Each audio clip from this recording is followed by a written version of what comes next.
Ladies and gentlemen, welcome to the 10th episode of the Pigskin Project. I do want to note that Sir Yacht is not here as advertised last week, and unfortunately, we'll probably have to push that episode back a couple weeks due to availability issues and stuff. We do want to make it a priority that we get him on the show just because we really think that it would be a lot of fun to have him on. It's going to happen. It's all a matter of when instead of if. Both sides are very interested in making it happen. It's just something that has just kind of fallen apart over the last couple weeks, but I promise we are going to make it happen. And it's not as big of a deal as people might think, but it's going to happen. So without further ado, Ben, how are you doing this week? Terrible. Terrible. That's it. Terrible. Free agency started. Eagles made a move very first day. I'm like, yes, we never start off free agency on day one. Like, this is going to be an interesting free agent.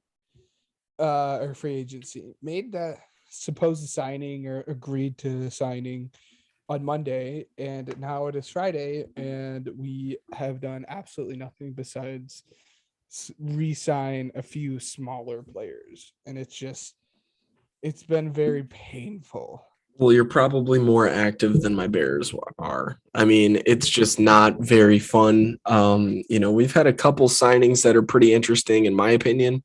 I'm sure that we'll get to our own team's signings as well as other big signings. But Ben, it's March Madness. We don't talk about basketball on this podcast. Everybody knows that. But I think something worth noting is that March Madness isn't just specifically for college basketball in general. I mean, football has its time in March as well, it seems like. So what has been your thoughts over the past couple days, not just about your team, but just league wide in general, without giving too much away?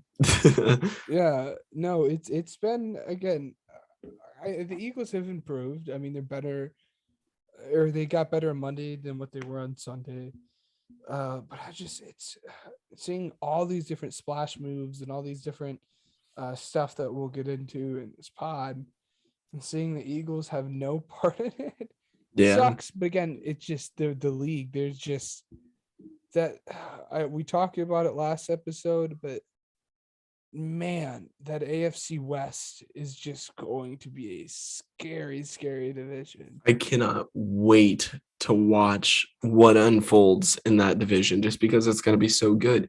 And with that, I mean, speaking about big splashes, we're going to go right ahead and talk about trades.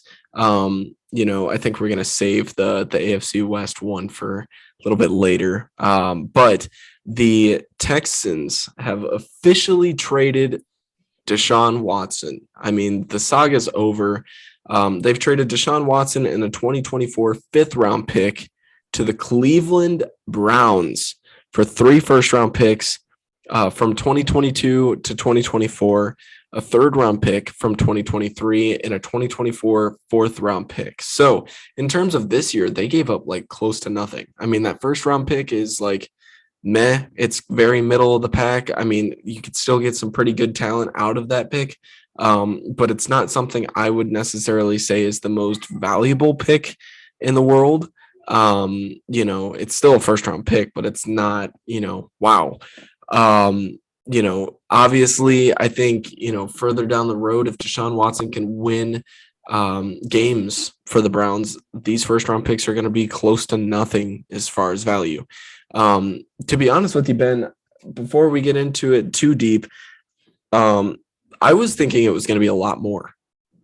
I don't know what your thoughts were, but yeah, give me your thoughts. Well, I expected more like player compensation, but 3 first round picks is kind of, I mean, like 3 first round picks, you're like, oh wow, but like thinking about it, I mean, that is, as long as your GM drafts right, that is 3 legitimate high level starters on your team.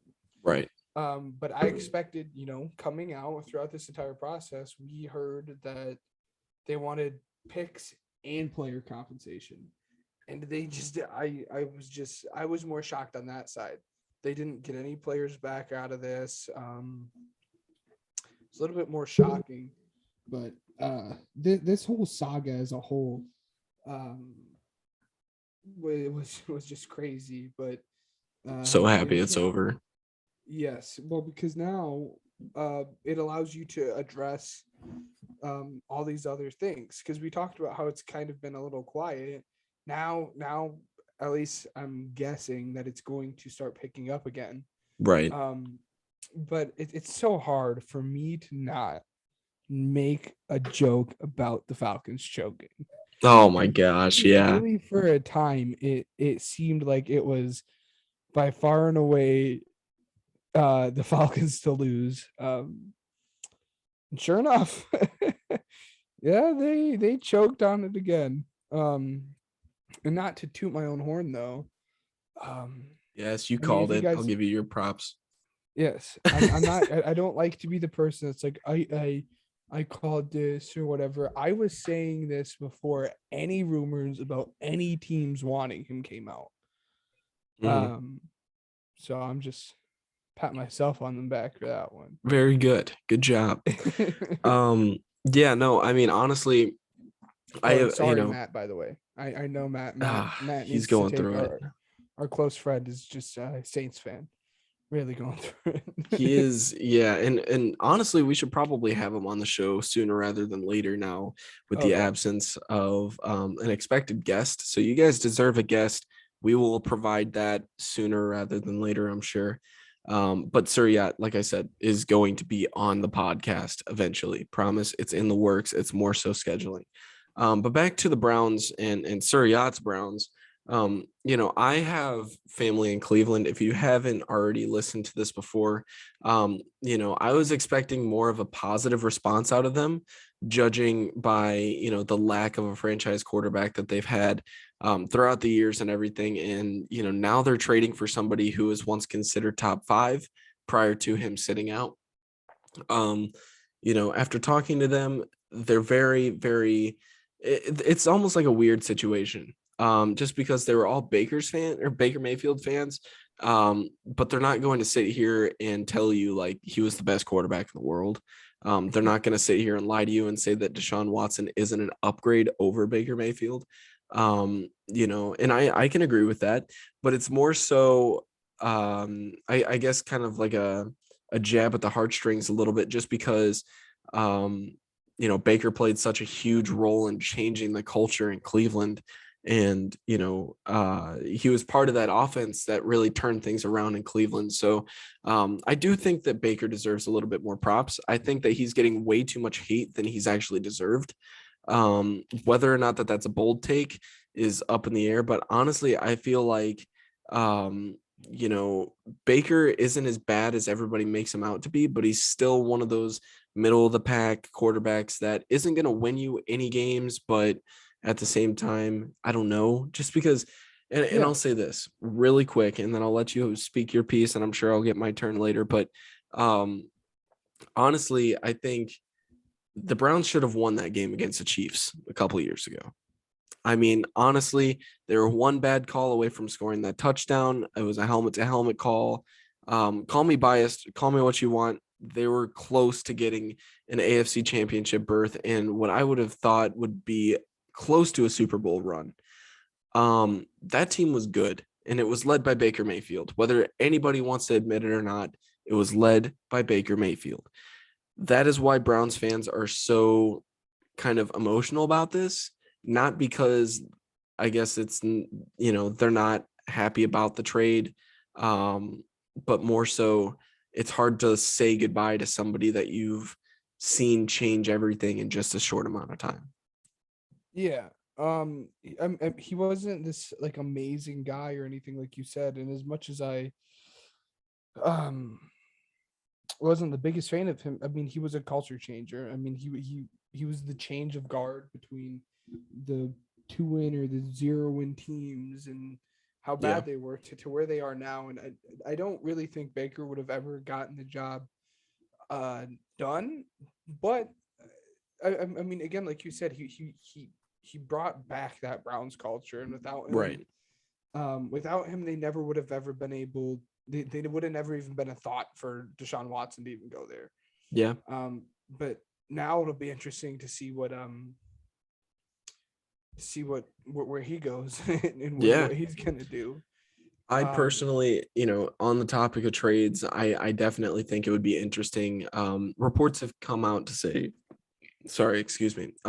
Reports have come out to say that Baker Mayfield is interested in joining the Indianapolis Colts that are lacking a franchise quarterback. And honestly, I am all for that move.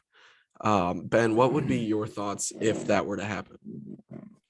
um, we'll get into that in one of the bold takes. Okay. All right. I see you. These Back to the Browns though, and back to these, big splashes. Amari Cooper, the Cowboys wide receiver, was traded for a 2022 6th-round pick. Oh wait, no. Cowboys wide receiver Amari Cooper and a 2022 6th-round pick was traded to the Browns for a 2022 5th-round pick and a 2022 6th-round pick. So they just swapped 6th-round picks, and Browns got a 5th round, or traded away a 5th-round pick. With that, I think that Amari Cooper, I mean, I thought his value was much higher than it seemed to other teams. I know that he was about to get cut, and that's probably something that people, I don't know, are gonna, if anybody comments, it's gonna be like, hey, no, wait, hold on a minute, he was about to get cut. I'm sure they just took whatever they could. I just thought that it would be like a 4th-round pick, maybe. I mean, because his, yardages, if you look down his stats and everything, has been very, very good. So pair him up with Deshaun Watson, and I think you got a deadlier combo than Dak Prescott and Amari Cooper. Call me crazy, but yeah. no. Oh no,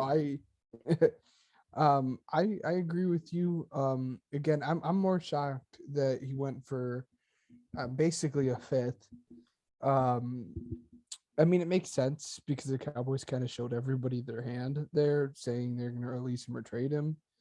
But like you said, it'll be a good good weapon for him to team up with, and dang, that is going to be a good freaking team. I'm really looking forward to it. I mean, for me, yeah, you gotta root for him. I mean, for me, okay, looking at it from this perspective, I think all of America rooted for the Browns at some point, strictly because the Browns were an underdog team. When they started getting a little bit better and they made the playoff race, maybe that was when things started to change a little bit.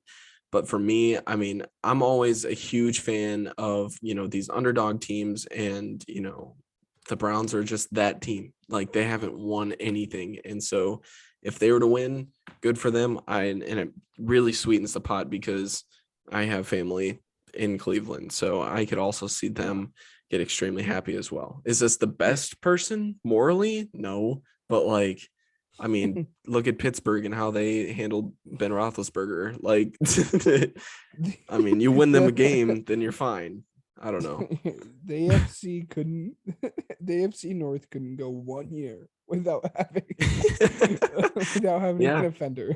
Might I add too? I mean, this brings up for awesome conversation as well. So everybody wants to talk about the AFC West, and we'll get into that shortly. But I mean, has anybody looked into how deadly the AFC North is going to look? I mean, you have Joe Burrow, you have Lamar Jackson, and then you have Deshaun Watson, and then you have poor Mitch Trubisky that was just trying to get another start. Like, I think Mitch Trubisky is going to do good. I don't think he's going to be somebody that's going to be like, holy crap, they also have Mitch Trubisky in that. Like, but he'll put up some solid numbers. You never know for him. I'm a huge advocate for him. In all honesty, I think he could do some pretty great things with that Steelers team. If you've listened to the previous, episodes and stuff, I said strictly, if, I think he's going to the Giants, but if he were to go to the Steelers like that, I think that would be the best spot for him in terms of success and development.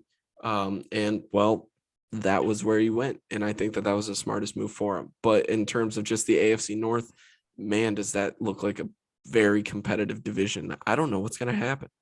Well, the AFC as a whole is just going to be crazy. The Yeah. AFC is far superior conference than I mean, we saw that than the earlier. NFC. Like Yeah. just this past year, I mean, the playoff race was very tight. And I mean, it's going to be even tighter. I mean, you look at it from, the AFC West and you see the Chargers and you see the Broncos that are also fighting for, a division title against the Chiefs as well. But like, I mean, only one team can get that. And so they're looking for wild card spots. And it's possible for teams or divisions to have three teams in that, division to make the playoff. But you also have somebody like the AFC North that could make a stab at it, or, teams like the Colts that can come out of nowhere and just be like, hey, guess what?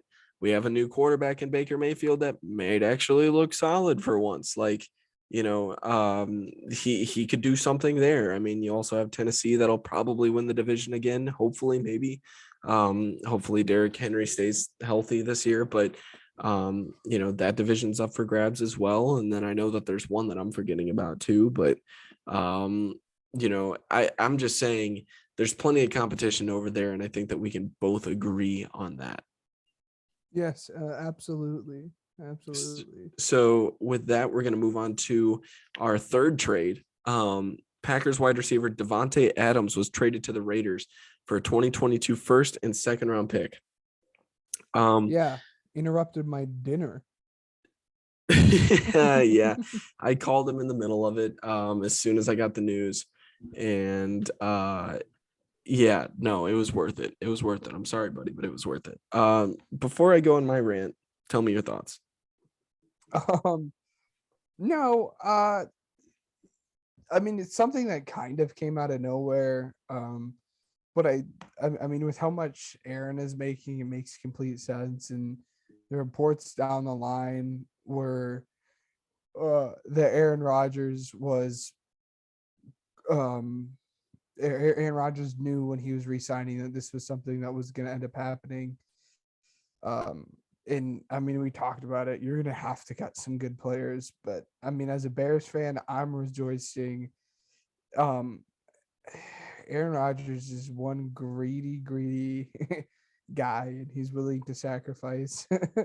He's willing to sacrifice winning above, or he's willing to sacrifice winning for money, and that's just it's sad to see that's where we're going. But Adams, it'll be fun to see him back with Derek Carr, because him and Derek Carr played at Fresno State together. And the rumors down the stretch, I guess I never caught wind of this, but was that he bought a house in Las Vegas beforehand. But it'll be fun to see them back together. It just people are saying it's an A. And for what they gave up, it's an A, and for getting the best wide receiver, it's an A+ trade and stuff. But I just don't know how much this is going to help them in a division that's already stacked. But we'll see. Yeah, I obviously I'm ecstatic about it, just because I think, the Packers could have gotten more for him, honestly. I was like a first and a second round, that's it. Like I said before, call me crazy. But honestly, I feel like it was just like, wow,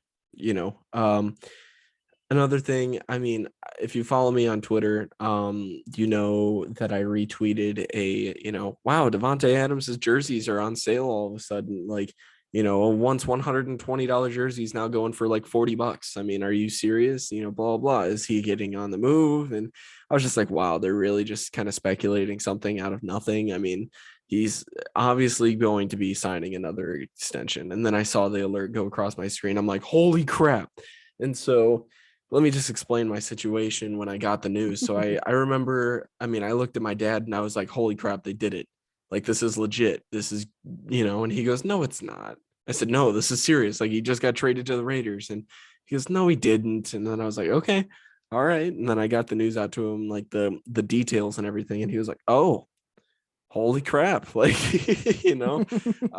so I mean, for me, I was just, I mean, if you look at the Aaron Rodgers, the wide receiver core around him, right? The first thing you think of is, okay, well, there's always the draft, but I mean, not everybody's going to be a Jamar Chase. You know what I mean? Yeah. You have, I mean, a lot of prospects that are very, they're standouts, and they're very promising young prospects. And we'll get into where we think these players will fall in our mock draft later. But I mean, just I mean, and I'll get to more of it later, but I'm very excited as a Bears fan just to say goodbye to Davante Adams, and now we don't really have to worry too much about him anymore. So I like it. So do you have any final thoughts on that trade alone before we move on to the next one, the final one? No, but that wouldn't have been the only trade that the Raiders made. Yeah, and they traded edge rusher Yannick. Okay, how do you pronounce this? Because I know it's tough. Yeah, Ngaku. Yeah. Yeah. Yep, I'm not gonna even try. For Rock Ya-Sin for the Colts. I think that it benefits both teams, but it's nothing crazy. It's nothing like, holy crap, that just happened. But still, it's one of those moves where it's like, okay, like that could shake up some things, and I think the Colts benefited from this more, in my opinion. But Absolutely. Ben, what do you think? Yeah, you kind of had, again, this is one of those things that you didn't really hear anything really chattering about. But when they signed Chandler Jones, maybe 30 minutes before this, you had to question, like one of these guys has to be on the move. I think he's worth more than Rock Ya-Sin, but getting his contract off the books, bring Rock Ya-Sin in, help him at cornerback, safety. He's one of those cornerback safety hybrids. Yeah. I think the Colts won the trade, but I don't think it was a bad trade or anything for the Raiders. Right. So I'm not going to spend too much time on that, but we did have a lot of free agency signings. Understandably so. I mean, it's the first week or so of it, and it's just going to come. So, let's see. So for and we're not going to touch on every single signing. We're going to touch on probably the top 40, and we're just going to kind of run through it and talk about the guys that we feel are kind of worth talking about. Right. The Rams are signing Bears former wide receiver Allen Robinson for 3 years, $46.5 million. Bulking up that wide receiver room, and they are also making Robert Woods available for trade. Understandably so, but Ben, we've talked about this. I think that this kind of tells OBJ, hey, thank you for all that you've done. I appreciate it, but we're moving on. Yeah, I mean, that's exactly what it says. It shocked me a little bit, but we'll see what he does. Now, reports have also said that they're interested in bringing him back, but as far as OBJ's point of view, I'd be shocked if he goes back, just because you're not going to get a top 3 spot on that team after tearing your ACL again. But, we disagree on that. He can be a top 3 option somewhere else, but not for the Rams, is my point. He's no, all right. As when the season starts, he will be the third option for the Rams. As soon as he's healthy, I do not care. He is the third option for the Rams. I would argue on this second option. I would argue he is the second option for the Rams. He is better than Allen Robinson. He has a torn ACL, but it's not like he doesn't know the system. It's not like he's signing with a new team and he's coming back in. He played phenomenally when he was playing there. I think he's the number 2 option when he comes back if they re-sign him. And to say he's not even number 3, which is crazy. You can't say Robert Woods is better than him. Robert Woods also tore his ACL. Right, but Who's Okay. number 3 then? Van Jefferson? Do not tell me Van Jefferson is the third option I'm over telling you right now, Robert Woods would be number 3. Robert Woods tore his ACL as well. So I how are you going know, to say but Robert you're Woods talking is about over OBJ OBJ? tearing the same exact ACL more than once. And it's just like, how many times are you going to do?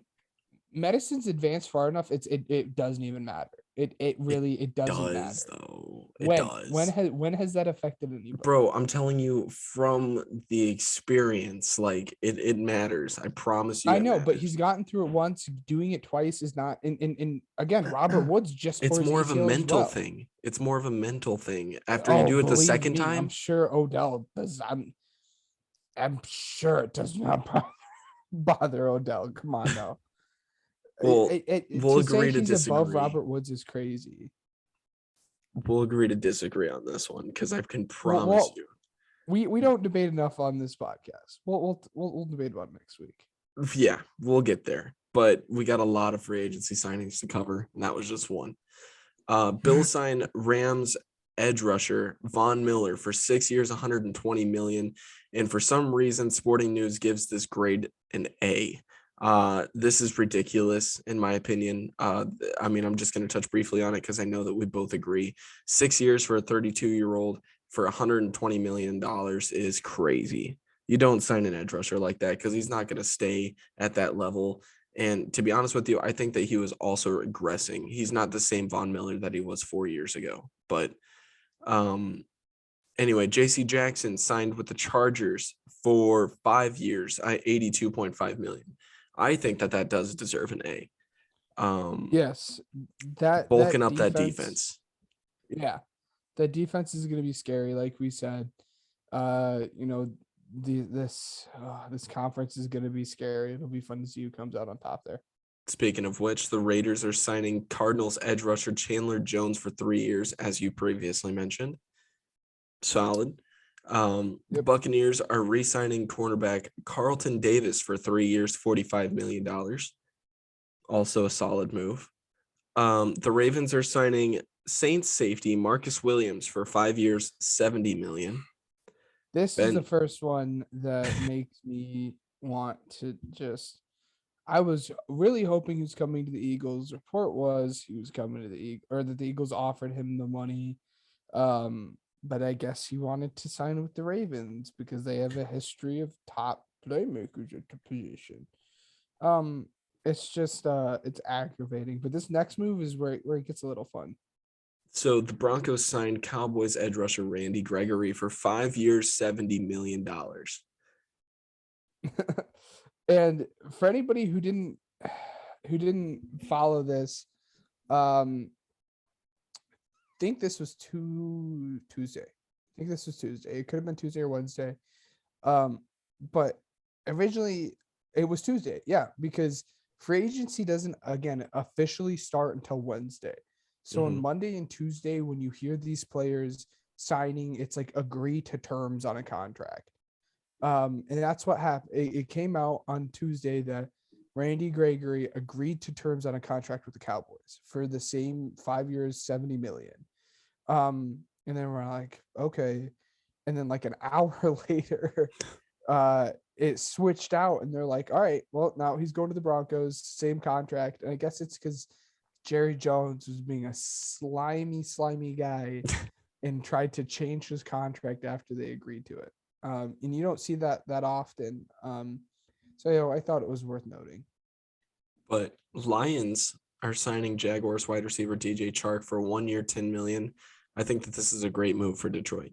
Absolutely. I mean, it's a 1 year prove it deal and a cheap deal. Coming off of an injury, it's understandable. I just don't know why he would have signed there. If I'm doing a 1 year prove it deal, I'm not doing it with Jared Goff as my quarterback. He can get an extension. And I think that it's a team that, well, it's going to be pretty dangerous next year. That's all I'm saying for right now. 49ers are signing Chiefs cornerback Shavarius Ward for 3 years, $42 million. Solid deal. Yep. Jaguars signed Rams cornerback Darius Williams for 3 years, $30 million. Didn't we say that he wouldn't be leaving? Like we didn't see him. We thought he was coming back. It makes sense though. I mean, he got his money and left. Let's see. It's funny that he goes to the Jaguars though, just because that's where Jalen Ramsey was from. But Yeah. the Steelers are signing former Bear guard James Daniels for 3 years, $26 million. Ben, do you have anything to say about this before I go on a slight rant? Go for it, buddy. Okay, I will say the Bears should have kept James Daniels. Just Yeah. because he was a young player that wasn't necessarily terrible. I guess Ryan Poles just didn't see anything and he wasn't really impressed with his play. So I guess that's why he let him go. But for 3 years, $26 million, that is a very affordable contract for such a young player to be able to grow and blossom in a new scheme as well. So very disappointed in how that ended up. But props to him, and I hope him and the new Steelers quarterback, which we'll get to later, thrive. But the Packers re-signed linebacker Devondre Campbell for 5 years, $50 million. I think that this is a great move for the Packers. It sucks to say, but this really bulks up their defense. Ben, what do you think? Yeah, I'm surprised he stayed. But I mean, it keeps their defense. At a certain point, they had to put their foot down and say no. We have to do something on the defense. Yeah. Because they went on a releasing spree. So I like it.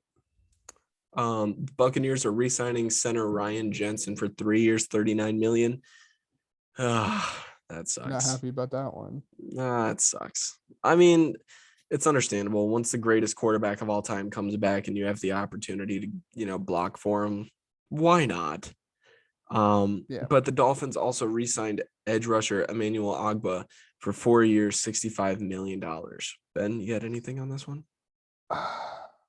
I expected him to be back with the Dolphins because that was this is his fourth team that he was on, and this is the first team that he flourished really, really high for. But his pay per year was way higher than what I thought it should have been. Yeah. For a guy I don't think he's ever broken double-digit sacks. I could be wrong. Maybe he broke it this year. But $15 million a year for Emmanuel Ogbah is just, for somebody who struggled to find his place in the league. Again, given that he did a good job in this Dolphins scheme, it's just, it's weird to me that he got that much money. But yeah, he's never broken double-digit sacks. So Yeah. $16.5 million per year is not, I don't know, I don't like it. The Jaguars signed Commanders right guard Brandon Scherf for 3 years, $49.5 million. I think that that's good to protect your young quarterback in Trevor Lawrence. It's just all that they really wanted. So he doesn't get hit as much. Jeez. For a 31-year-old, 3 years, 49.5, maybe a little too much, but anyway, moving on. Eagles signed Panthers edge rusher Hassan Reddick for 3 years, $45 million. Yeah. Okay. Let me know your thoughts. A lot of people like this. I'm one of the few Eagles fans who are not ecstatic about this. We needed an edge rusher, and him and I think him listed as just edge kind of says a thing or two about this all. He's always been a 4, as a pass rusher. He's always been a 3-4 pass rusher. We do not play 3-4. We play this weird hybrid scheme where we're a 3-4-4-3.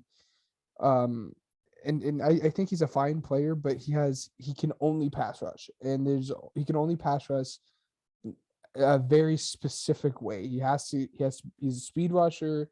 He only weighs 230 pounds, which is tiny for an edge rusher. He can't do anything outside of passing or outside of pass rushing. I think if you can get him in a good position, he's had 2 back-to-back double-digit sack seasons. I mean, you don't just fluke into that. But I don't trust our defensive coordinator enough to use him in the right way. I think he's a fine player. I just can't see how he really fits in our system. Yeah. So the Jets are signing 49ers left guard Lincoln Tomlinson for 3 years, 40 million.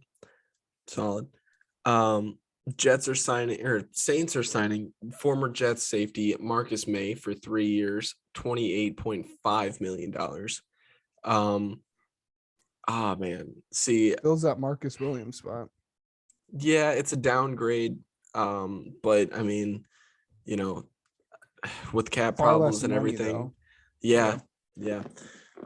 So the Jaguars are signing Falcons linebacker for a Jesus. Come on, buddy. Foye said, I don't know how to pronounce Alua Khan. Sorry. I think it's pronounced Alua Khan. Sure. 3 years, 45 million. It was way more like it just like Ryan said. I don't know if you guys heard him because I was kind of talking over him. 3 years, 45 million. That's 15 million a year. I just don't understand. I liked this. It was way more than what I thought any linebacker should have gotten. Yeah. I mean, Bobby Wagner will probably be making $15 million. So the fact that Alua Khan is making that is crazy.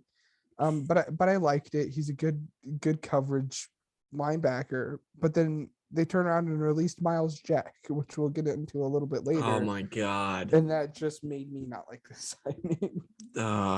Yeah. Bengals are re-signing defensive tackle BJ Hill for 3 years, 30 million. Fills a hole with Larry Ogunjobi moving.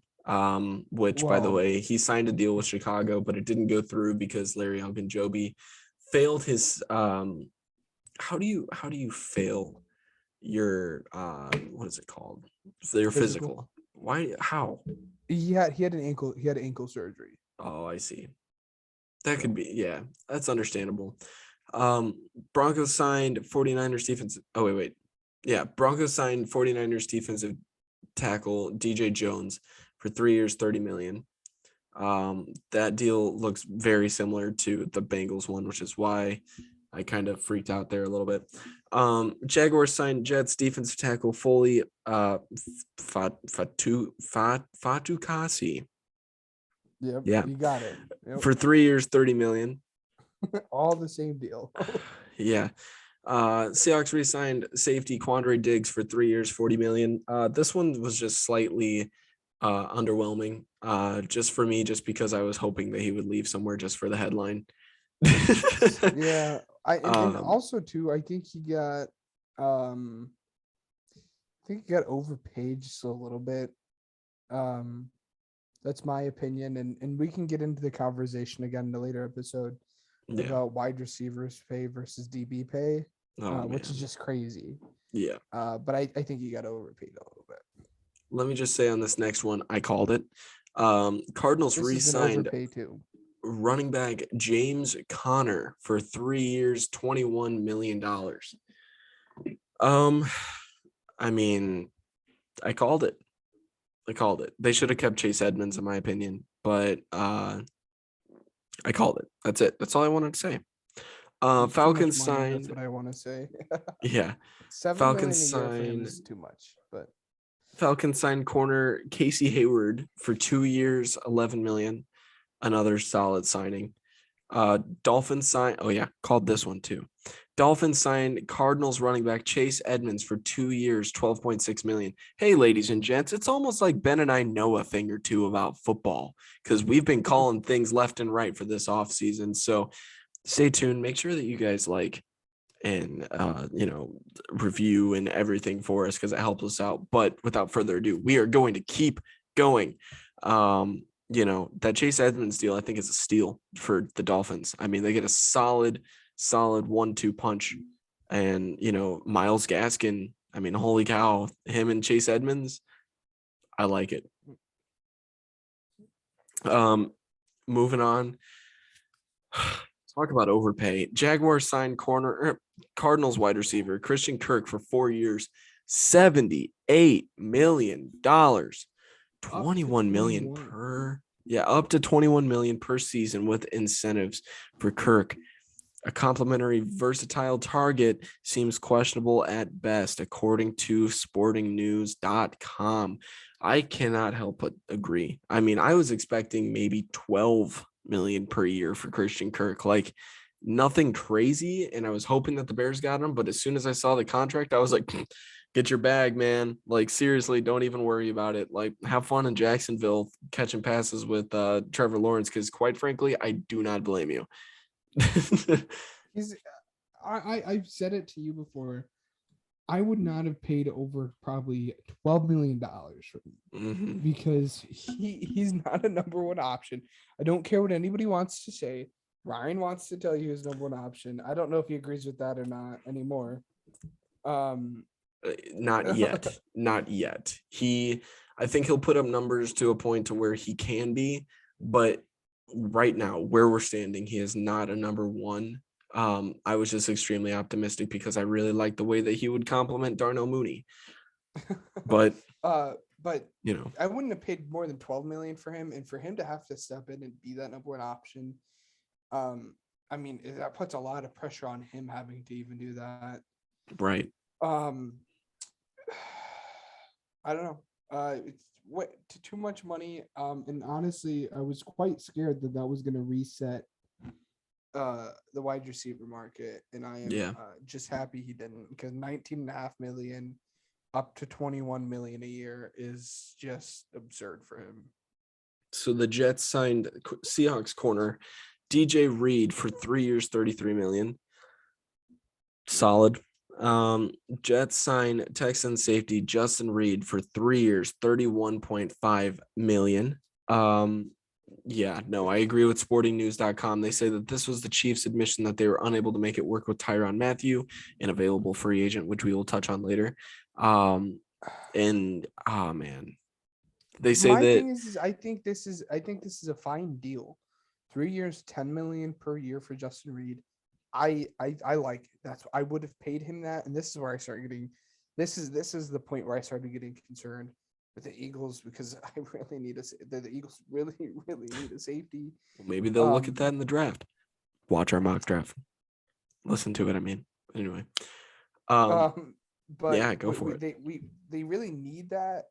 But 3 years, 10 million for Justin Reed, I think is. I think it's a B deal. I think it's maybe even a B plus deal. This website, Sporting News, has it as a D. I think it's going to get hated on just because it's not Tyrann Mathieu. But I like Justin Reed. Yeah. Ben, I'm going to have you read this next one. Strictly because I don't know how. Uchenna Nwosu. Uchenna Nwosu?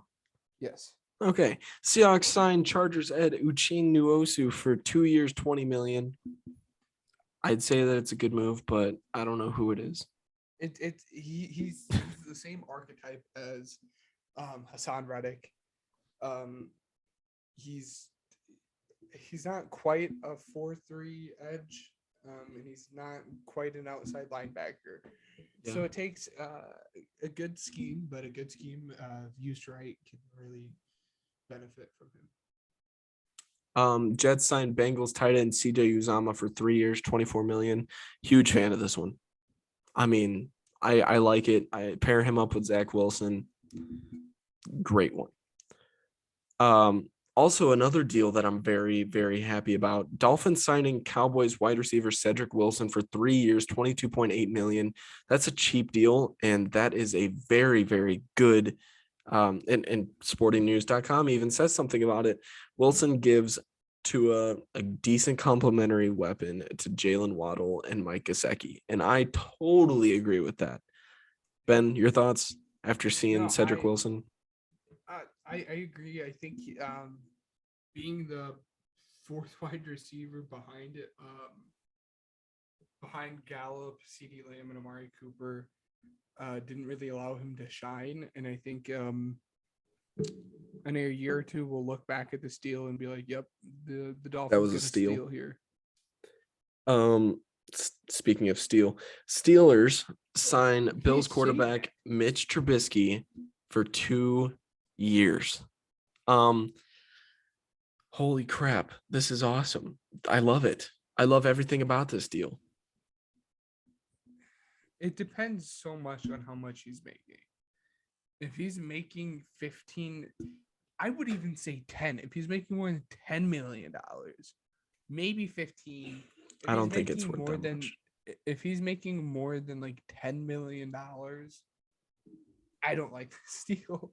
I've been a little bit more vocal about not liking Mitch as much as you. I think he's an average quarterback. I think he's kind of like a little step down from Tannehill. For right now. Well, For right now.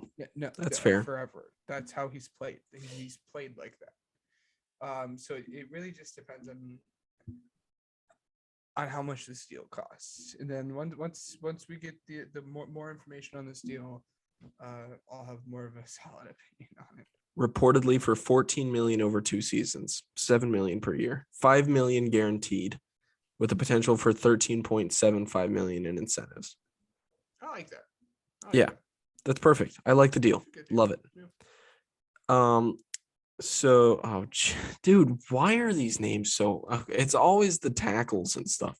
Steelers re-sign right tackle. Go for it, buddy. Chukwuma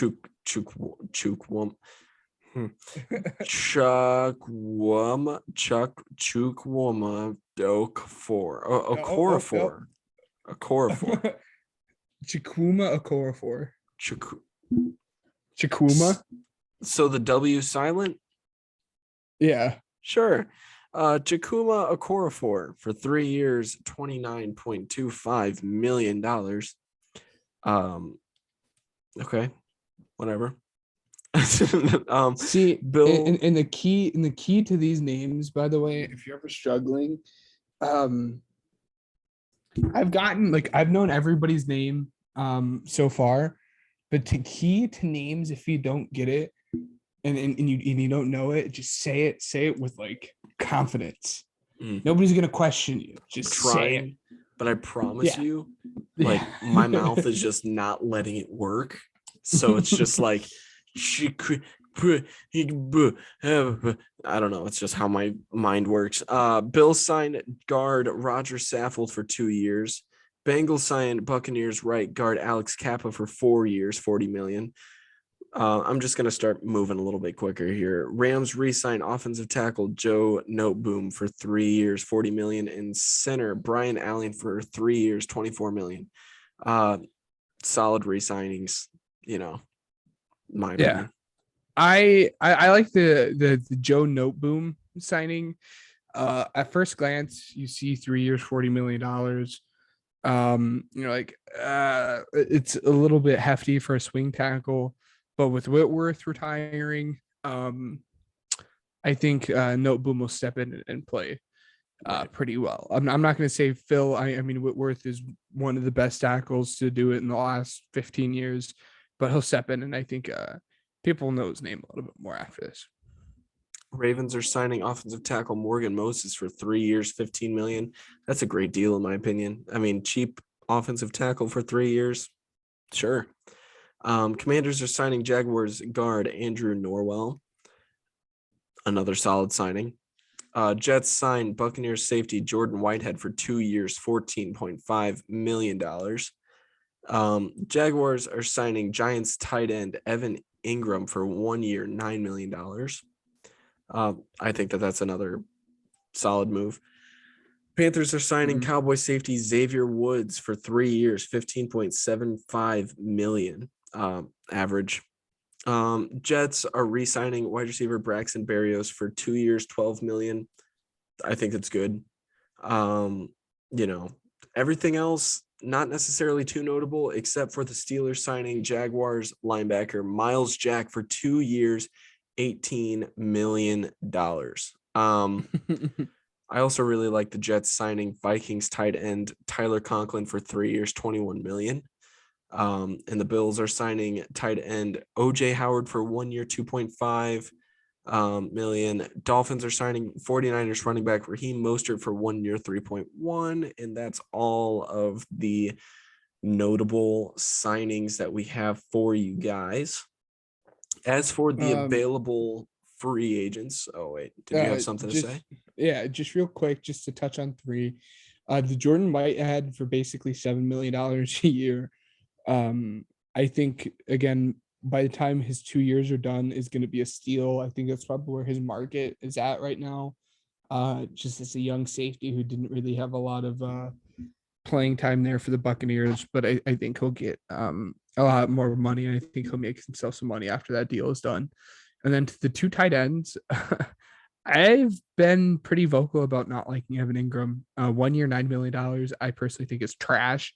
And I would much rather have a 1 year, $2.5 million OJ Howard than a 1 year, $9 million for Evan Ingram. And to that reason, I think the Bears can take this away for next year because they have a lot of cap. Yes. Just because you have a lot of cap doesn't mean you always have to use it. And and if you follow me on Twitter, I did make that a point as well. I totally agree with that statement. So you can utilize that so many different places for good depth players too. Oh yeah. And then just to know, I think they've been. I think Jagus has been pretty active. The Jets have been pretty active. If you are in the AFC West, you were active. But really, the 2 big losers I can really think of as of right now, the Eagles and the Bears. Nah, the Colts and the Patriots. Yeah, I mean they just haven't. Not that they've made bad signings by any means. They have not done. They haven't improved anything at all. Yeah. But there is potential because we do have a lot of free agents that are still available. Tyrann Mathieu is still available. So for your Eagles, they could get their safety there. There's a lot of different spots for Tyrann Mathieu. I heard that the Bears are also interested in Tyrann Mathieu as well. I wouldn't be opposed to bringing the Honey Badger to Chicago, but I also would be scared to see what the contract is like, honestly. Yeah, because if the Chiefs weren't going to pay him $10 million, we'll see what he's getting. Because if he wanted $10 million, the Chiefs would have gave it to him. Yeah. So somebody else that got released, Lyell Collins. It was I believe he's a guard or a tackle for the Cowboys. Yeah. Okay. Yeah. Right tackle. Holy cow, if we could get him to Chicago immediately, get him first class, one trip. I mean, send him out here immediately. I think he's 26 years old. Yes. This kid's a stud. I mean, seriously. Get him to Chicago immediately because that's the kind of guy that you want on your team for any kind of offensive line help. Oh, yeah. Cowboys and Packers, too, have also stunk it up in free agency. Cutting good players because they don't have enough cap. But I agree. Speaking of teams without cap, Tehran Armstead. Sorry, Matt. Tehran Armstead, also another free agent. He's a left tackle. He could be heading to Chicago as well, especially after the Deshaun Watson news. I definitely see it happening. But I mean, from everything that I've read, it's really hard not to see Tehran Armstead go to Chicago. That's what I would predict. I would pick Chicago. He gets to protect hopefully a young up and coming star, and then obviously I'm blanking on his name. Oklahoma State tackle you guys drafted last year. Oh, you're talking about Tevin Jenkins. He needs to move to right tackle. Yeah, Tevin Jenkins could learn. Well, obviously he's the right tackle. Tehran Armstead can be a left tackle. Tevin Jenkins could learn so much from Tehran Armstead. Again, when healthy, one of the best tackles in the league. He'd be a much better mentor than Jason Peters. I'll tell you that right there. Jason Peters is a Hall of Famer. I will not put up with the trash. But I think he'd be I think he'd be a good mentor. It just I think his holdup is him staying healthy. He hasn't Yeah. played 16 games in like 8 years or something. So Yeah. Jadavian Clowney is also one of those free agents.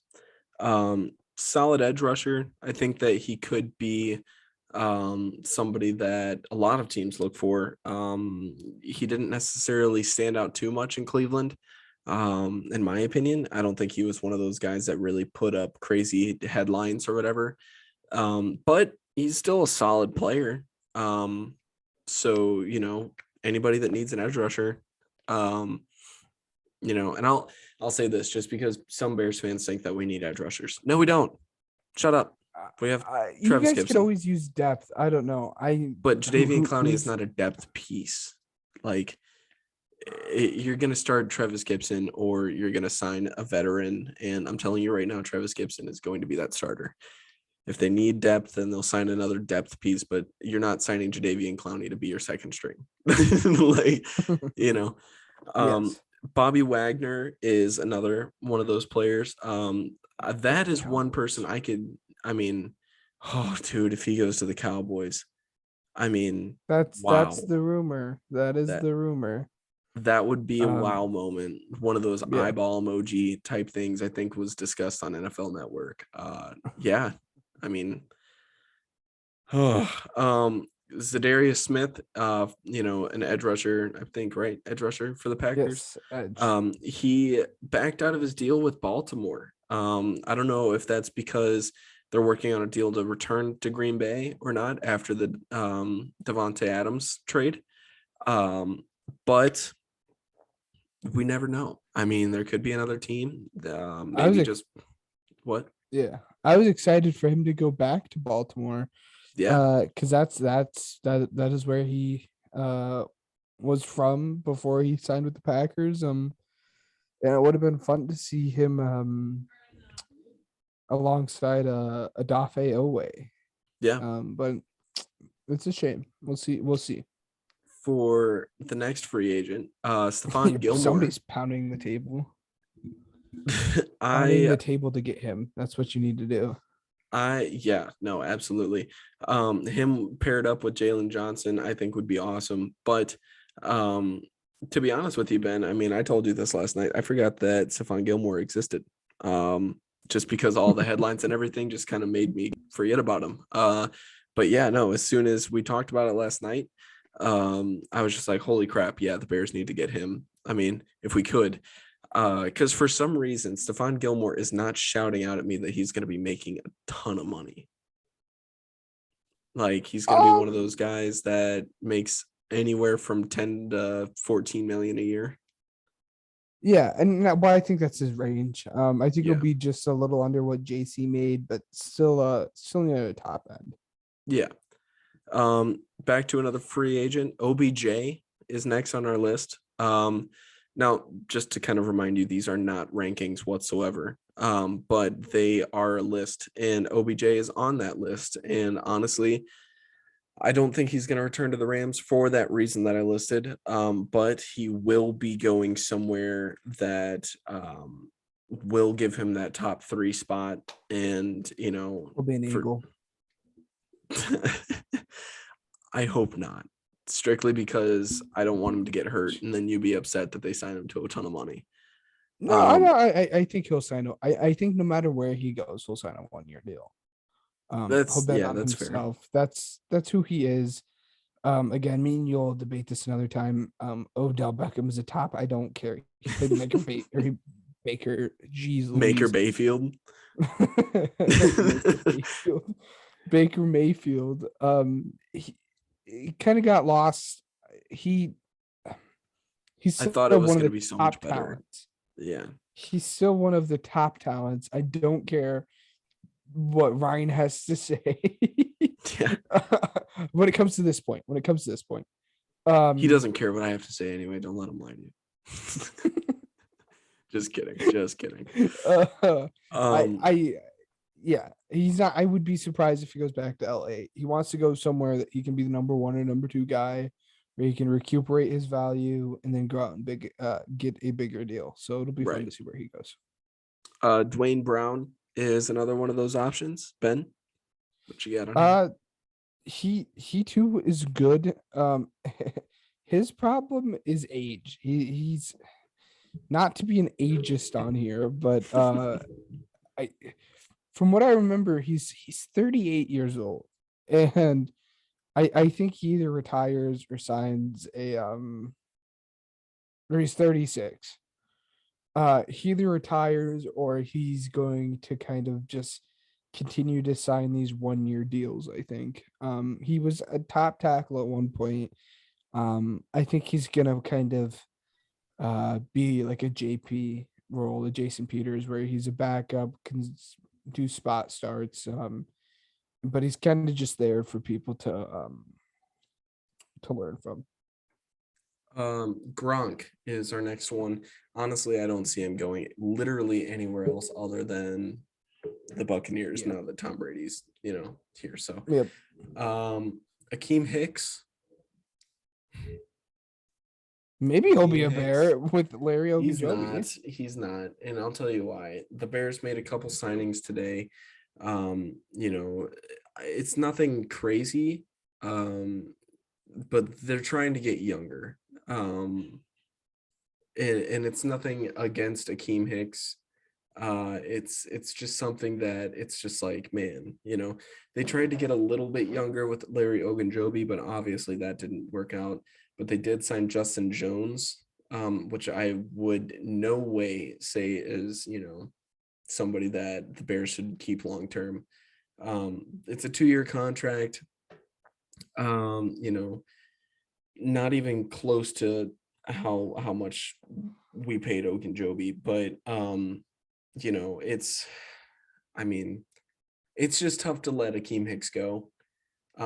By the way, I did want to mention, so the Bears did sign a couple more people that I didn't list.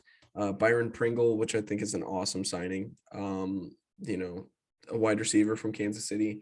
Equinemius St. Brown, nailed it. Wide receiver from the Packers. And then Al-Kadeen Muhammad, a defensive end for Indy. Patrick Scales, long snapper.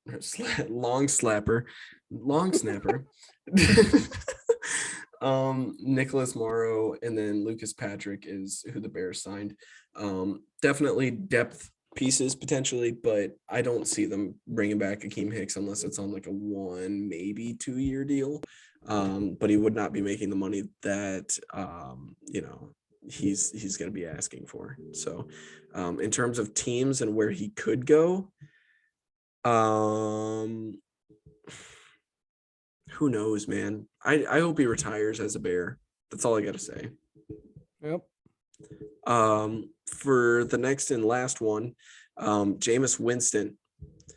I'll just say it. He's going to be a Saint. Yeah. I mean, there's nowhere else. I mean, maybe Indy if they don't get a deal done for Baker Mayfield now that he's, looking for a way out. But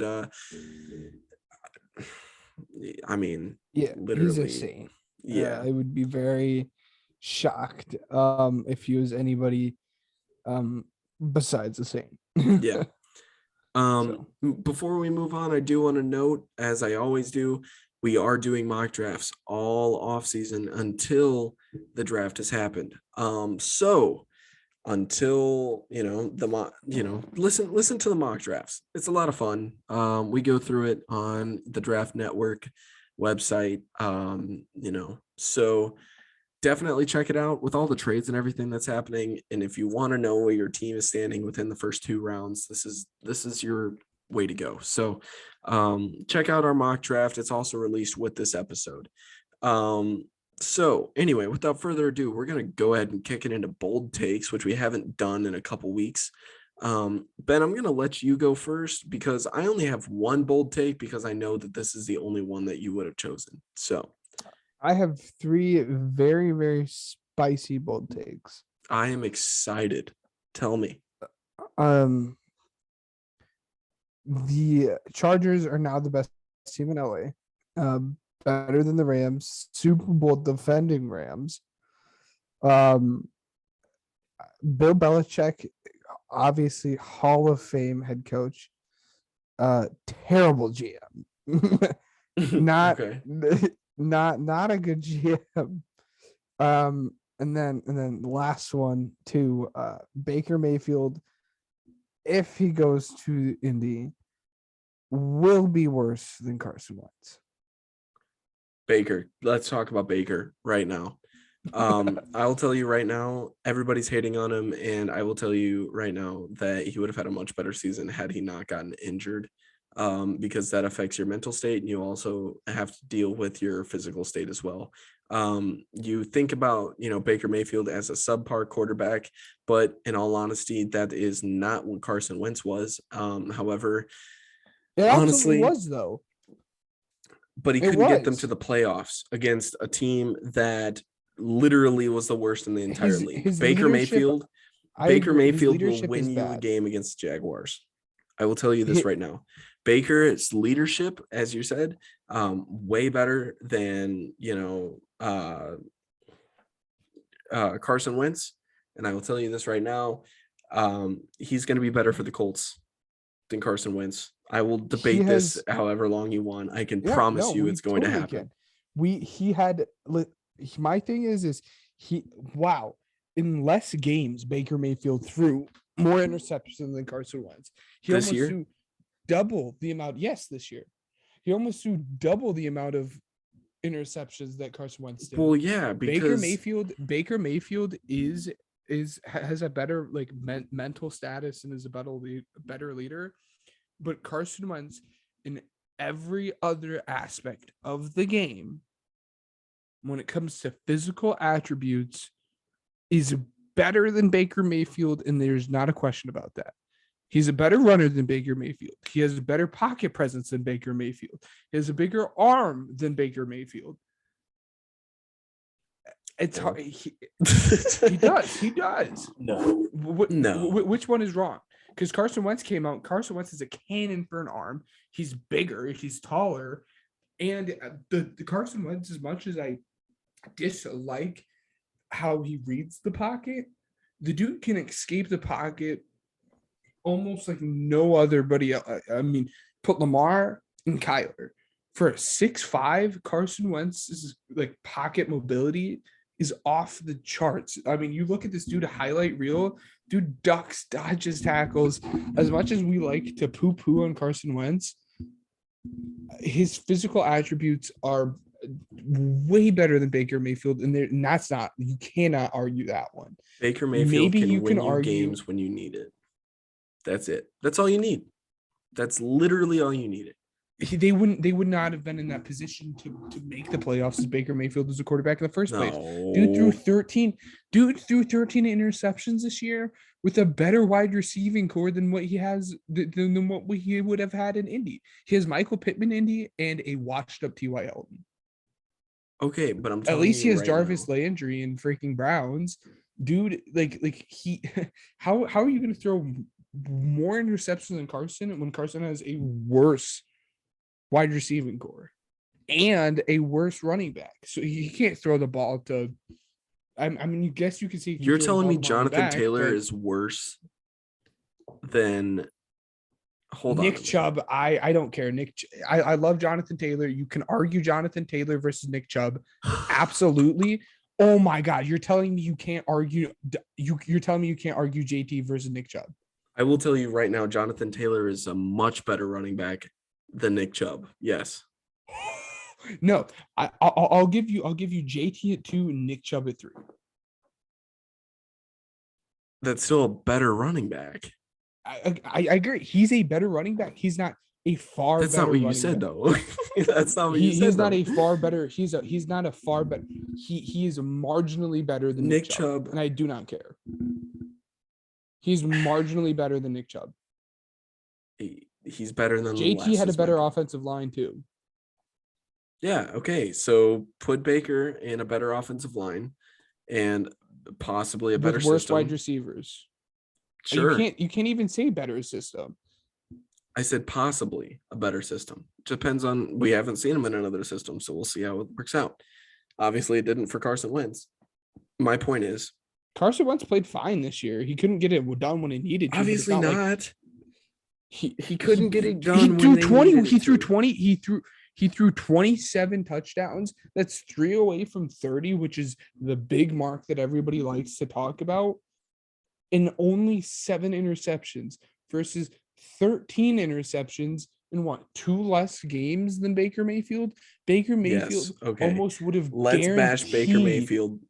Let's bash Baker Mayfield for being injured and being, very, very not good, That's what happened but this still season. trying. Yeah, I know. I'm saying he was injured. He is still the same quarterback that he was a couple of years ago when he took the Browns to the playoffs. It takes a certain When he level threw of 21 quarterback. interceptions and He 14 didn't. interceptions. That wasn't that, dude. He had a much better season that year. There was 1 year where the dude threw single-digit interceptions. Which One was single year out of 4. Yeah, Wait, 26. okay, but listen, 26 and 8. and I 26 get and that, 8. 26 and 8. But listen to me, 26 and 8. It's still. I'm telling he still you, threw more interceptions in his first year in a system that, is brand new to him. He led the team to the playoffs that year, and I will tell you right now, he is the same exact quarterback that he was back then. He just played with mental and physical disadvantages last season, and everybody's bashing on him for it for absolutely no reason. Let me tell you this right because now. he heals up. He threw 21 interceptions. Okay, cool. You do that. You do the same exact injury, play with that, and tell me that doesn't affect your game. Let me tell you this right now. He's getting surgery. He got surgery. ACL tear. Okay, but listen, Baker's getting surgery, right? Carson didn't play with an ACL tear. He got surgery and he got back, and then he played again. And he played with a bad back due to the ACL tear. Okay, that's something that you choose to play with. I'm not saying that Baker shouldn't have played. I'm telling you, this is what he chose to play with. Yes. I'm saying it, my point is, if he got the surgery, right? The leadership skills and everything that he has to be able to get out of the gate and be like, all right, guys, we're going to take this win and I'm going to try to get you there with my injury. I'm telling you this right now. He will win you that game when it matters. And that is what matters when you have a franchise quarterback, not whether or not he would not have gotten there. I can guarantee you he does. No. I can guarantee you he does. He beats the Jaguars in that last game. He beats the Jaguars in the last game. I'm not telling you he's not, but I don't know if he would have been able to even put his team in position to have to beat the Jaguars to get in. I don't know if he would have been able to. And my thing, and this is where we're going to leave it because we're getting really short on time. I love debating. I don't think we do it enough. Baker Mayfield has thrown 1 less interception in his 4-year career compared to Carson Wentz's 6-year career. Oh, 1 less, dude. They're basically the same. 1 less in 2 years, Ryan. Carson Wentz has played 2 more years than Baker Mayfield, and Baker Mayfield has only thrown 1 less interception than him. 1 less interception in 2 years. That's crazy. And you say he did 26 and 8, which he played fine that year and everything, but when you have a year of 13 interceptions, 8 interceptions, 21 interceptions, and 14 interceptions, which one's the outlier and which one is the man was the undisciplined consensus? in the first 2 years of his career. I'll admit that. The man has a great 3rd year. Now he plays with an injury, and everybody's saying like, "Oh man, he's awful." Like, yes, I can understand the first 2 years of his career he wasn't that good.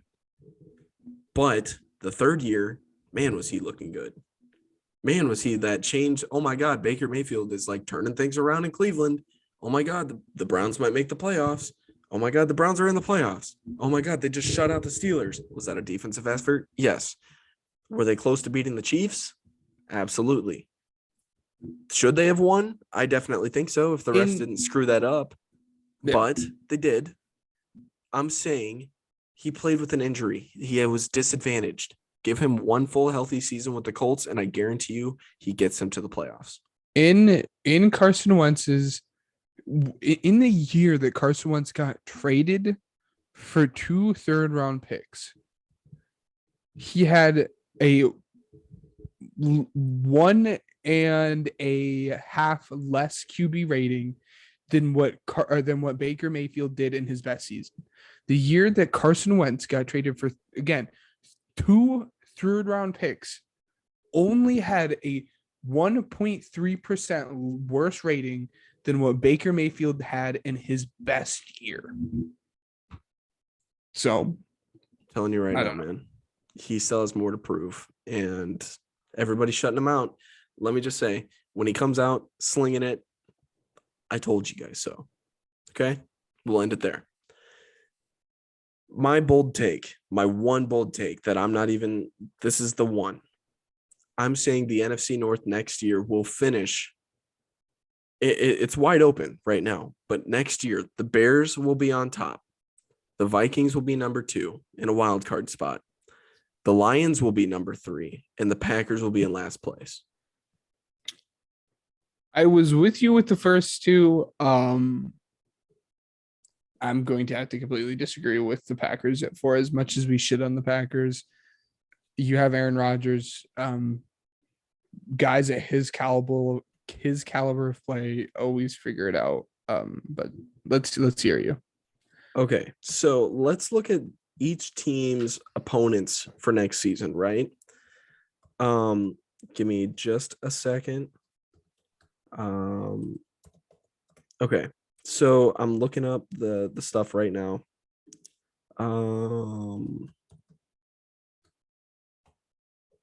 Okay, and I'll even go to say this, okay, because I get to talk about my Bears and I get to argue about them this time, and it's fun.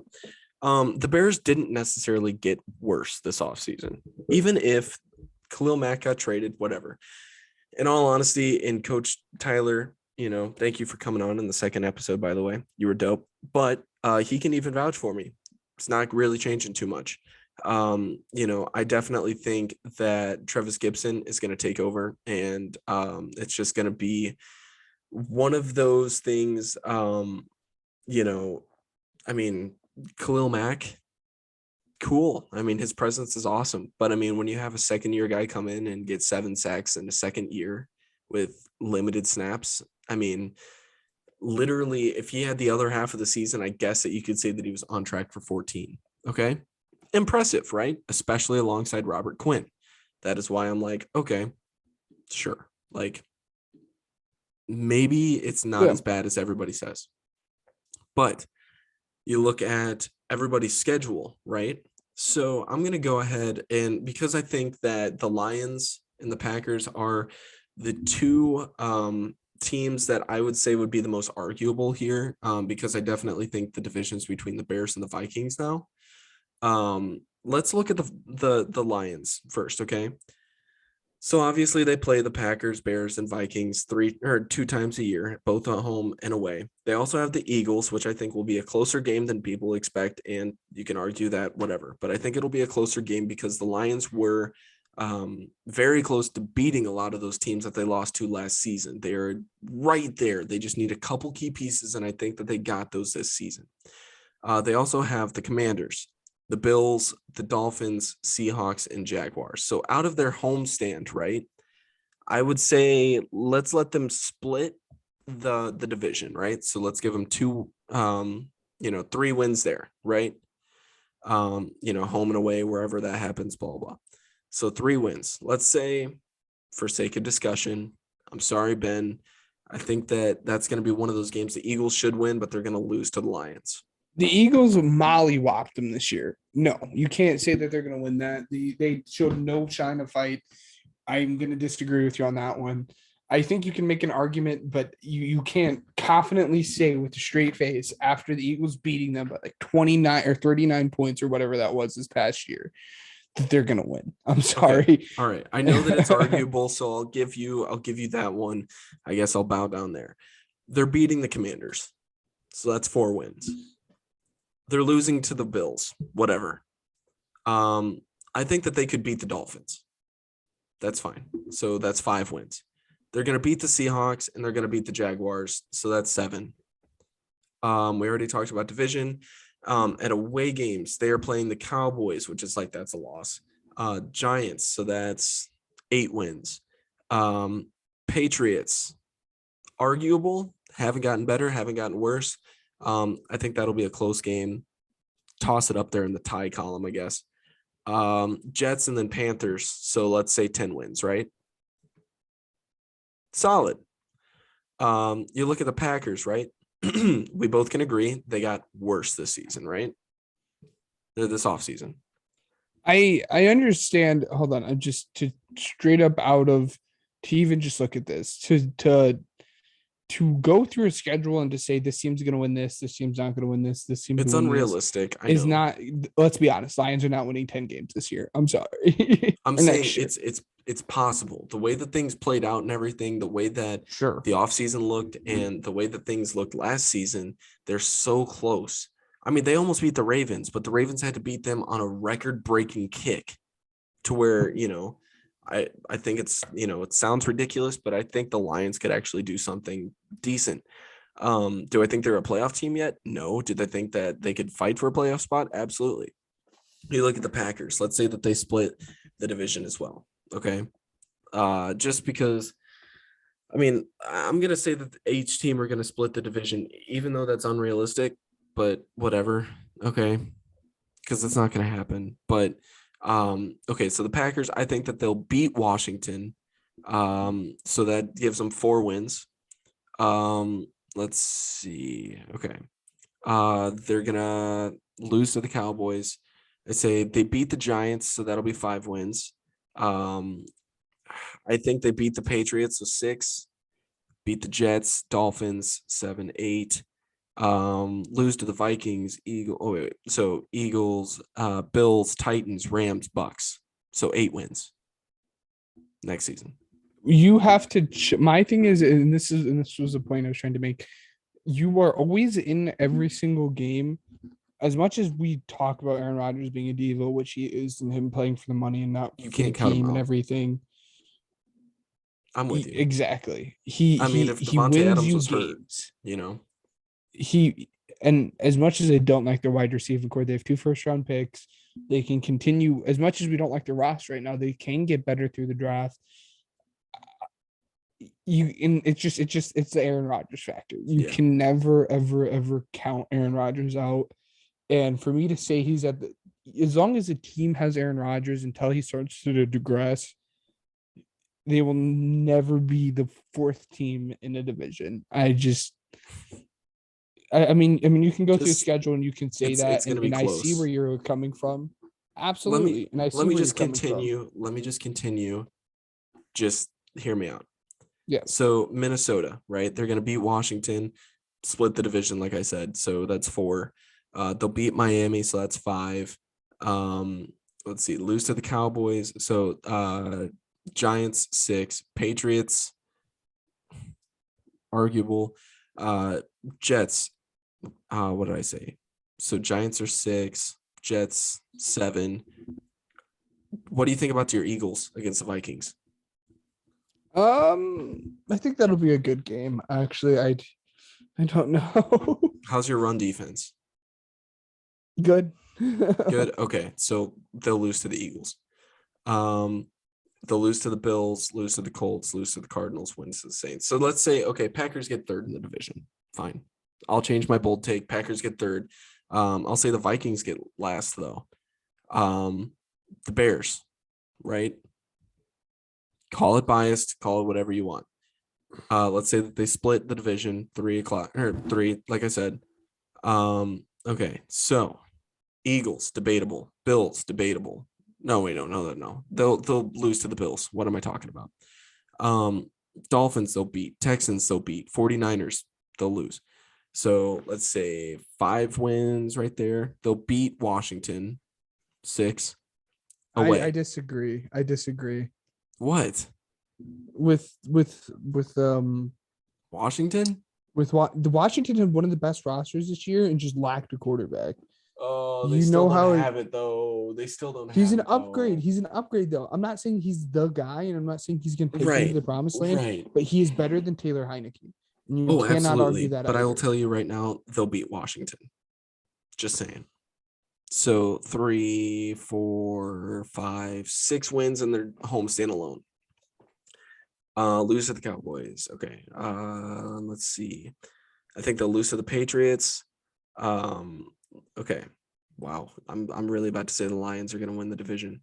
Giants, Jets, and Falcons, the Bears are going to beat. So that would be, what did I say? 6 wins in the homestand. I believe 9. 9. Yeah. So they'll get second And place in the that's division behind the Lions. and that's why it's flawed to go through record by record I and stand by it. say I stand by it. so Lions are going Lions to are win the winning. division. Yep. Lions are winning the division. That's bold. I'm sorry.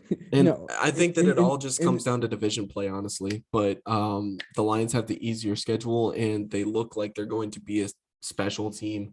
Looking at last year and how they performed against strong teams too. I they'll think never if they get can, there with Jared Goff at quarterback. which is why they'll be drafting a rookie. But you guys got to listen to the mock draft to figure out which rookie that is. Do you want to move on to Gridiron Goofs really quick before we end this? Yeah. All right. So we're gonna it's March Madness season. Fun games. I got a game going in the background. We're gonna be doing our own March Madness bracket, but it's not just any bracket.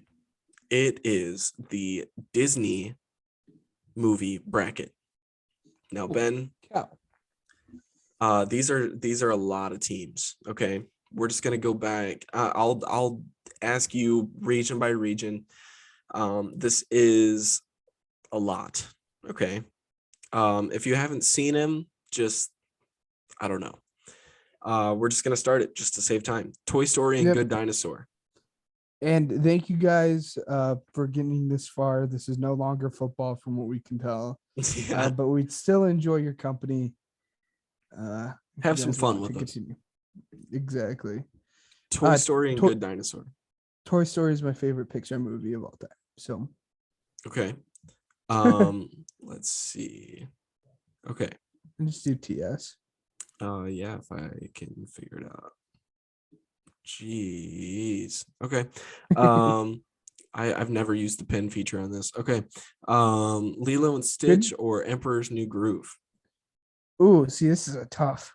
Lilo and Stitch though. Thank you. Okay. Good Dinosaur at 16 is bad. Lilo and Stitch or Toy Story? Again, Toy Story. Shoot. Okay, Yeah. so let's see here. Big Hero 6 or The Great Mouse Detective? Big Hero 6. Yeah, okay. I don't think I've seen Great Mouse Detective, in all honesty. What is this tool? Yeah, okay, cool. We're gonna pretend that that's Big Hero 6. Cinderella or DuckTales? Cinderella. Okay, so Cinderella or Big Hero 6? Big Hero 6. You're gonna get some hate on that one. I just know it. Okay, B6. Yeah, Big Hero 6 or Toy Story? And this is best, not favorite. Yeah. I would say favorite.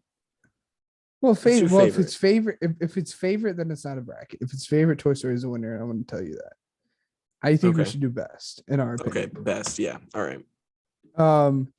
We're still gonna have Toy Story moving on though. Okay. Let's see here then. Tarzan or Ichabod and Mr. Toad. Is that what that says? I haven't seen it. Yeah, I never. Yep, Tarzan. Just want to say Tarzan, one of the best soundtracks of all time. Hercules or Brave? Hercules. All right. Oh wow, this tool is interesting. Yep, okay. Tarzan or Hercules? Tarzan. Really? Okay. Okay. Jungle Book or Coco? Coco. Wow. Okay. Beauty and the Beast or Sword in the Stone? Beauty and the Beast. Okay. I can't wait to do mine. Coco or Beauty and the Beast? I've never seen Sword in the Stone. Oh, it's so good. Coco. All right. Coco or Tarzan? Coco. Really? Coco or Toy Story? Coco. What? Okay. That is supposed to be a C. All right. Again, this is the best. I don't think this is favorite. I think So Coco did not get enough love. you're Coco is a crazy. phenomenal movie, dude. You just in my household, your opinion is invalid now. Toy Story 3 or Oliver and Company? I'm just gonna write that one in. Yep. Toy Story. All right. Tangled or Nightmare Before Christmas? That's a Disney movie? I have a love-hate relationship with that movie. I like Pascal. We're gonna do Tangled. That's my Just tool network. just for Pascal. I like Tangled. I've seen it a billion times. Toy Story 3 or Tangled? Yeah, Toy Story 3. Wow. Okay. I'm judging you hardcore, by the way. A Bugs Bug's Life or Bugs? Okay. Wow. Okay. That's a B. Whatever. I hate I this grew tool, up guys. on that. Ratatouille or Finding Dory? I'm gonna get hate for this. Dude, no. No, I guess I have seen Finding Dory. But Ratatouille. Okay, I was gonna say. Let's see. Bugs Life or Ratatouille? Bug's Life. Okay, Bugs Life or Toy Story 3? Change it to Ratatouille. Change it to Ratatouille. Ratatouille's moving on. Okay. Toy Story 3 or Ratatouille then? Ratatouille's moving on. Okay. Let's see. Wreck-It Ralph or Robin Hood? Wreck-It Ralph. Wow. Okay. Wall-E or Bolt? I'm sorry. I love Wall-E, but Bolt was just a quality movie. Dude, this was I love difficult. Bolt. But Bolt was good. Awesome. Wreck-It Ralph or Bolt? I'm gonna have to go with Bolt. Yeah, dude, Bolt was awesome. Okay. Bolt. Wait, hold on a second. Oh yeah. Okay. Frozen or Alice in Wonderland? I'm gonna have to go with Alice in Wonderland Wow. just because I've seen Frozen 10,000 times and I just can't. I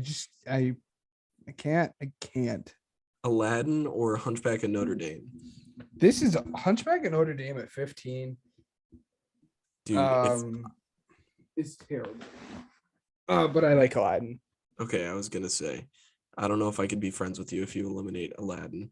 All right, so Alice in Wonderland or Aladdin? Aladdin. Okay. Let's see here. Bolt or Aladdin? Pick the winner. I don't want to pick the winner of this.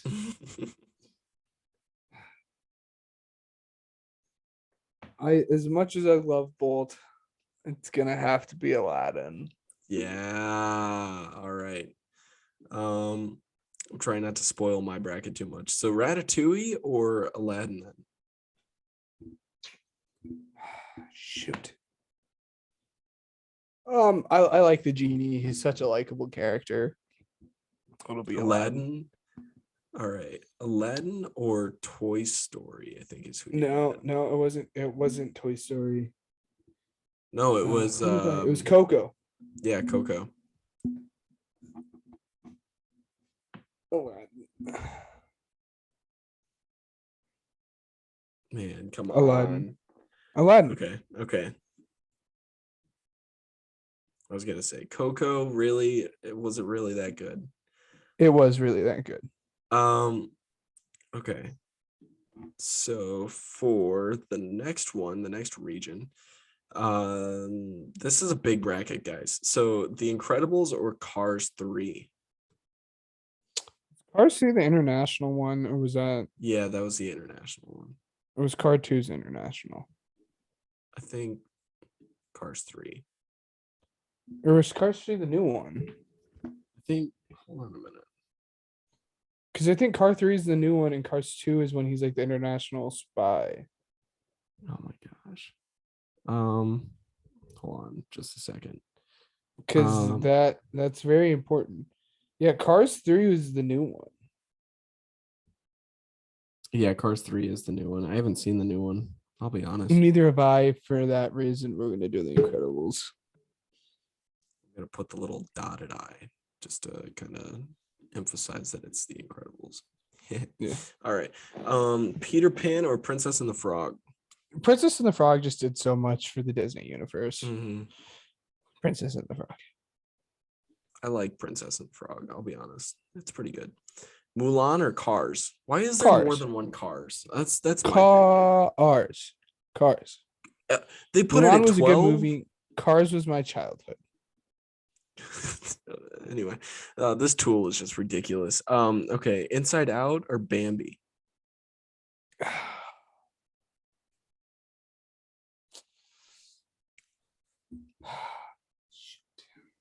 Inside Out. Okay. 101 Dalmatians or wait, I'm messing up the format. Incredibles or Princess and the Frog? Incredibles. I was gonna say this isn't a hard decision, Ben. Come on now. Cars Cars. or Inside Out? Yeah, thank you. Okay. Cars. Cars or Incredibles?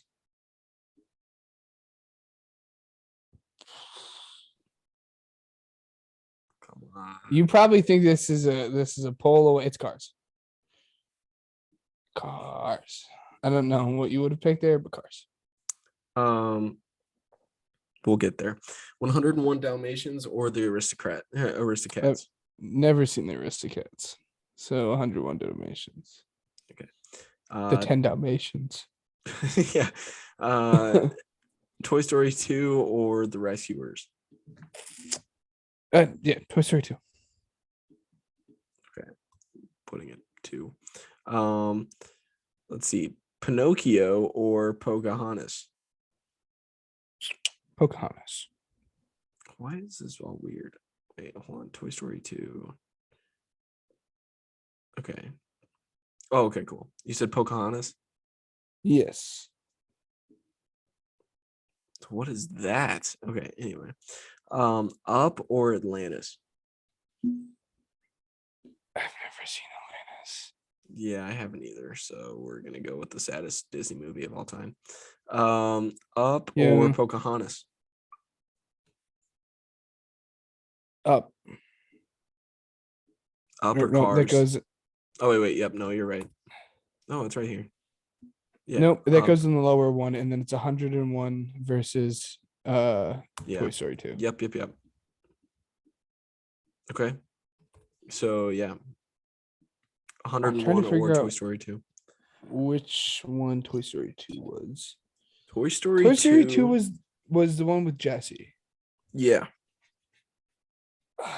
Toy Was Story that 3 the- is probably my favorite Toy Story. We can go with Really? Up.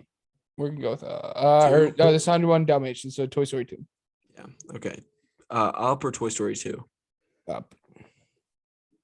Up or Cars? The upset of the bracket. We're not going with Up. We're going with Cars. Good move. Good man. Lion King. Oh my god, I know my final four already. There's no way. Lion King or Treasure what is it? Treasure Planet? What is that? Oh, no. People are not gonna like this. People will not like this. Give me Treasure Planet.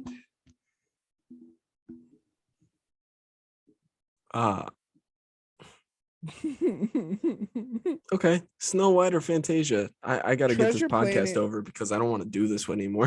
I'm just kidding. Treasure Planet is the most slept on Disney movie, but you're Trash right. Planet. Snow White. We'll zoom through this. We'll try to at least. Let's see here. Goofy movie or oh my god, dude, that was classic. Goofy movie. Let's see, Moana or Monsters University. Such good movies. Just because I like Little Mike, We're gonna Dude, go they Monsters really put University. Monsters Inc. and Lion King in the same bracket, bro. Monsters University. Okay. Goofy movie or Monsters University? Monsters University. Wow. Okay. Treasure Planet or Snow White? Treasure Planet. I can't believe you right now. Monsters University is benefiting from Treasure Planet. And Okay, this is where it Monsters gets University hard. or And this is oh, where wait, it gets hard. And this is where it gets hard because Monsters University would have beat Lion King. But Monsters University is Monster University is moving on. Wow. Okay. Let's see. But Zootopia or Dumbo? Lion King would have beaten Monsters University. So like I love Lion King. Monsters University or Treasure Planet is just such a slept on movie. This is suddenly transformed into favorite movies instead of best movies, but it's okay. No, because I would say I like Lion King more than I like Treasure Planet.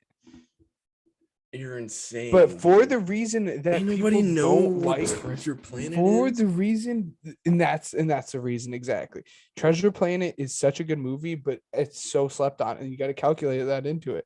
It's garbage. Zootopia. Zootopia over Dumbo. Okay.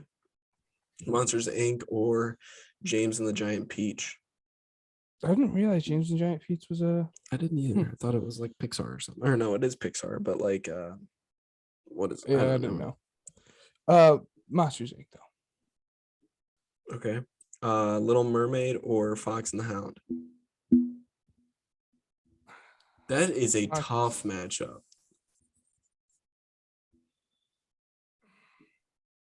Fox and the Hound. Wow. Okay. Let's see. Finding Nemo Finding or Winnie Nemo. the Pooh? Nemo. All right. Nemo No! or Fox This and the next Hound? matchup is gonna be so hard. Nemo. Oh, and then Zootopia or Monsters Inc. Monsters Inc. Okay. Monsters Inc. or Nemo? See, and this is better than whatever is gonna move on. Like whatever moves on here is beating Monsters University. Okay. Crowd.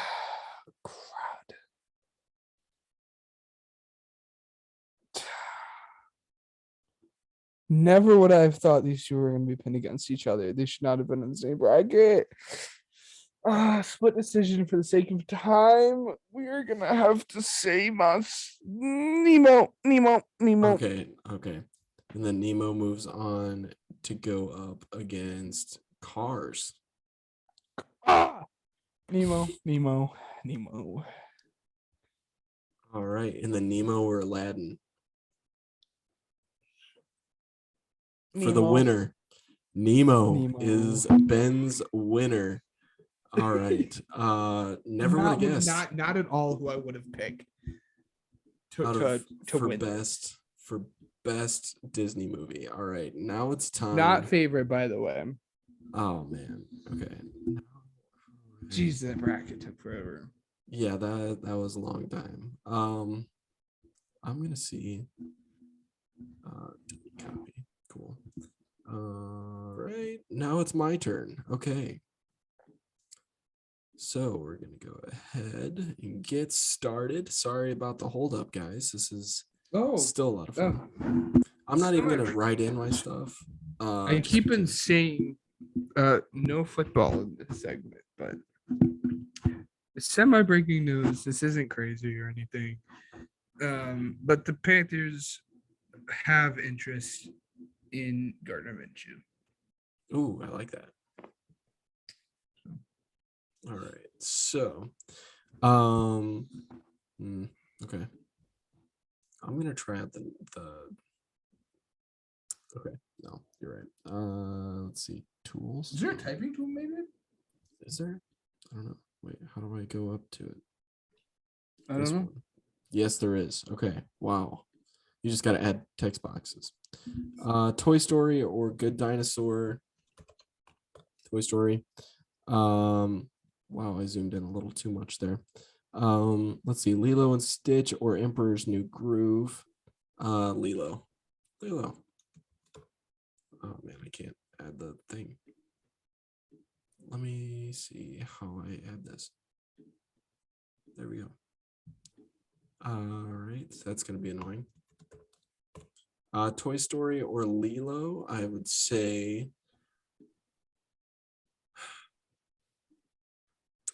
Call Me Crazy. No, Toy Story. I'm sorry. I love Lilo and Stitch though. I would have been okay with Lilo and Stitch. Emperor's New Groove or Big Hero 6. I'm going. Oh, dude. I'm going Emperor's New Groove. No, it's Big Hero 6 and Great Mouse Detective.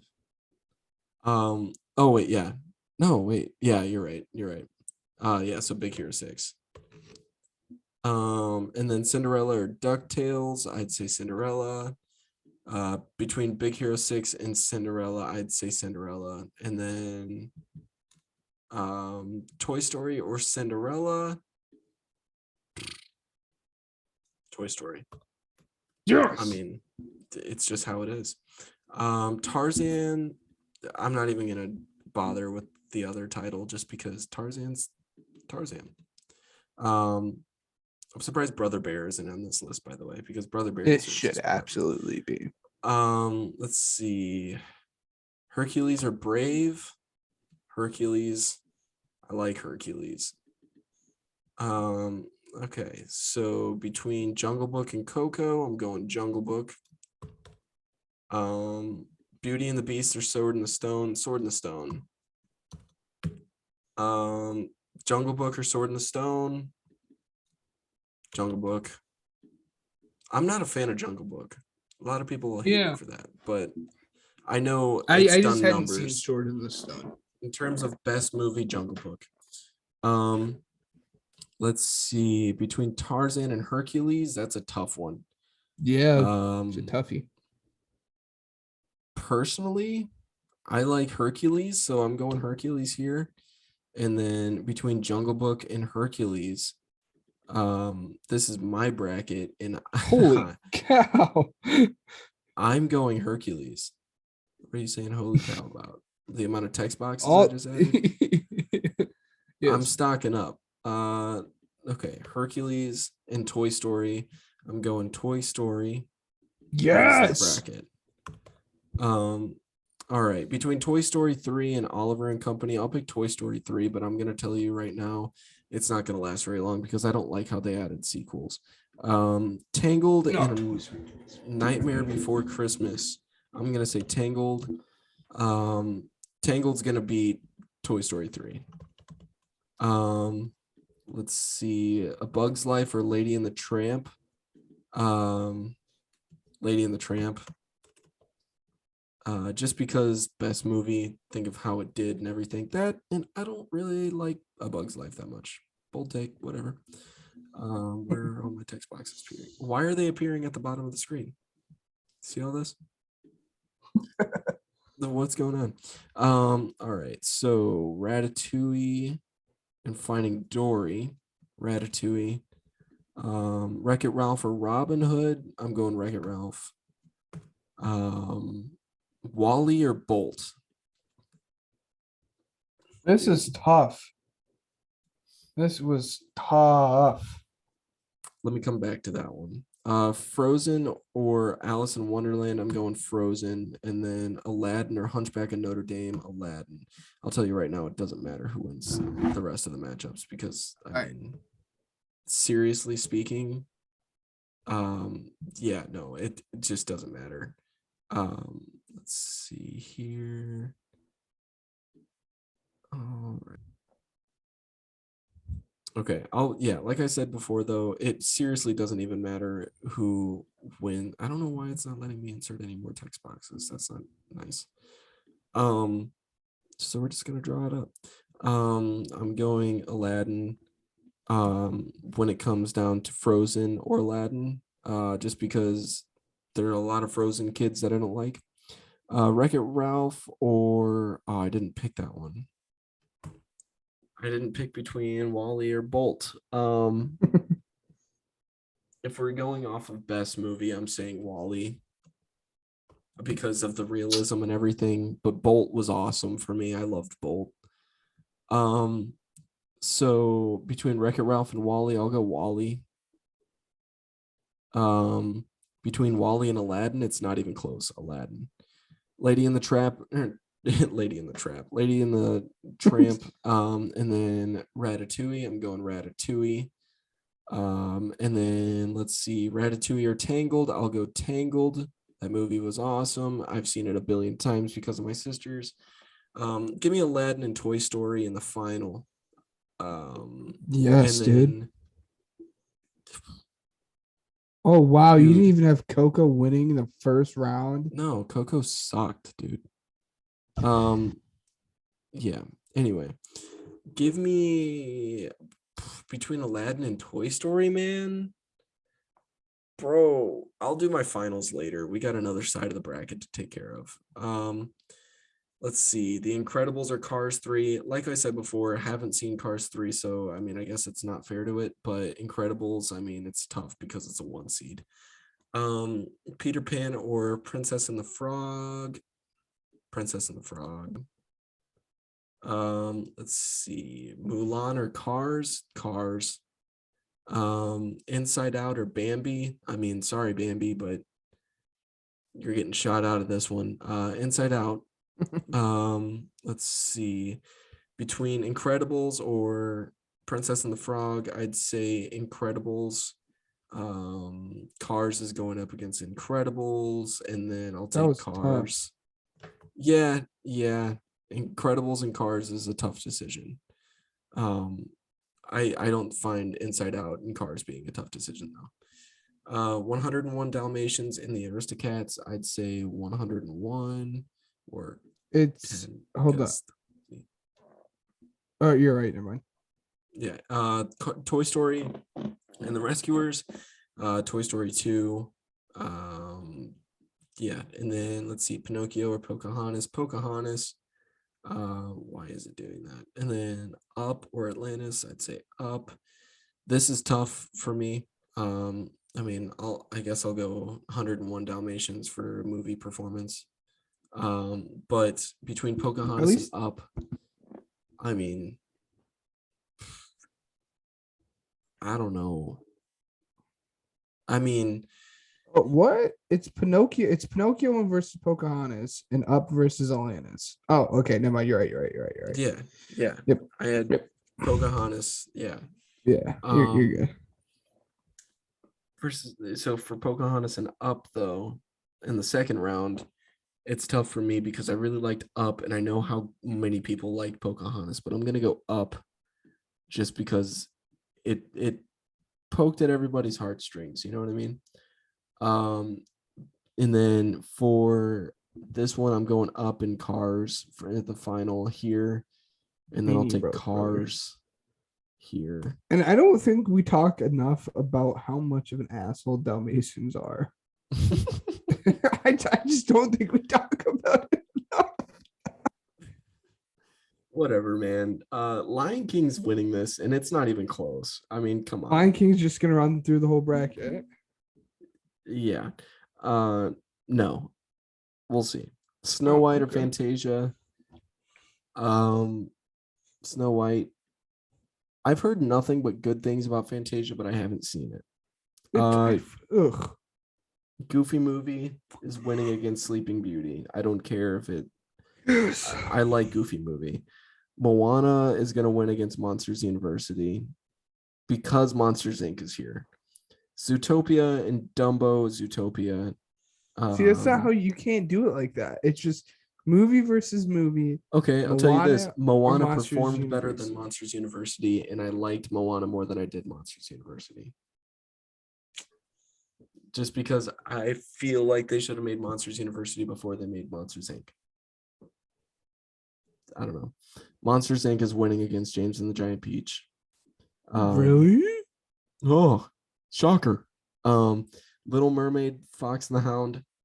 Tough matchup. I mean, toughest that there probably is, but my mom loves Little Mermaid and I can't do her wrong. So give me Little Mermaid.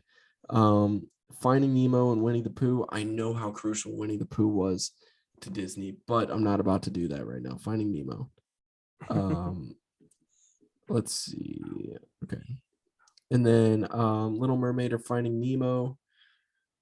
Dude, that is No, tough. dude, this is not a question. I mean, I love Nemo. I really do, but I know Little Mermaid was awesome as well. But You only picked Little Mermaid because of your mom. I'll go. Yeah, I know, dude, but like, I'll go Nemo just because I liked Nemo personally. But I know Little Mermaid was pretty good too. Yeah. Monsters Inc. Monsters Inc. was awesome, and I'll pick Monsters Inc. and call it a bold take. Wee woo wee woo. Upset alert. Monsters Inc. over Nemo. Yeah, that's okay. Lion King or Snow White? Lion King, not even close. Let's see here. Goofy movie or Moana? Goofy movie. Lion King or Goofy movie? Lion King. And then Monsters Inc. or Lion King? It's gonna be Lion King.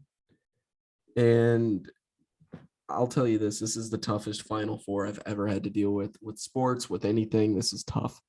Toy Story and Aladdin, and then Cars and Lion King. Man, I'm gonna have, dude. Oh man, because I'm about to say it, but I don't believe it. You know, I was gonna say Toy Story and Lion King. I think it would be no, it's gonna be Aladdin and Lion King.